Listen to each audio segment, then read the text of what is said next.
കോഴിക്കോട് നഗരത്തിൽ വാടക വീട് കേന്ദ്രീകരിച്ച് സെക്സ് റാക്കറ്റ് എന്ന മൊഴി. അസം സ്വദേശിയായ 17-കാരി മെഡിക്കൽ കോളേജ് പോലീസ് സ്റ്റേഷനിൽ അഭയം തേടി. ജോലി വാഗ്ദാനം ചെയ്ത് അസം സ്വദേശിയായ യുവാവാണ് കോഴിക്കോട്ട് എത്തിച്ചതെന്നാണ് പെൺകുട്ടിയുടെ മൊഴി. രാഹുൽ സുരേഷ് വിവരങ്ങളുമായി. രാഹുൽ, പോലീസ് ഇതിൽ വിശദമായ അന്വേഷണത്തിലേക്ക് കടന്നിട്ടില്ലേ?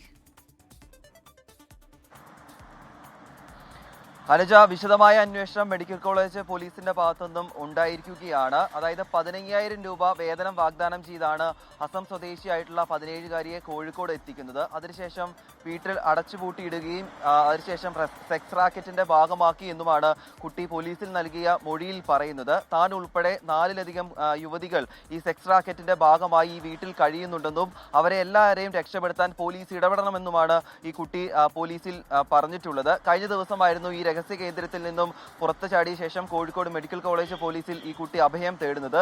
അതിനുശേഷമാണ് ഈ കാര്യങ്ങളെല്ലാം തന്നെ ഇവരോട് പറഞ്ഞിട്ടുള്ളത്.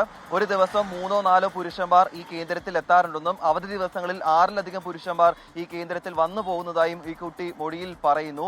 എന്താണെങ്കിലും അസം സ്വദേശിയായിട്ടുള്ള യുവാവാണ് ഈ കേന്ദ്രത്തിന് പിന്നിലെന്നാണ് ഈ കുട്ടി നൽകിയ മൊഴിയിൽ പറയുന്നത്. അയാളെ കേന്ദ്രീകരിച്ചാണ് ഇപ്പോൾ അന്വേഷണം പുരോഗമിക്കുന്നത്.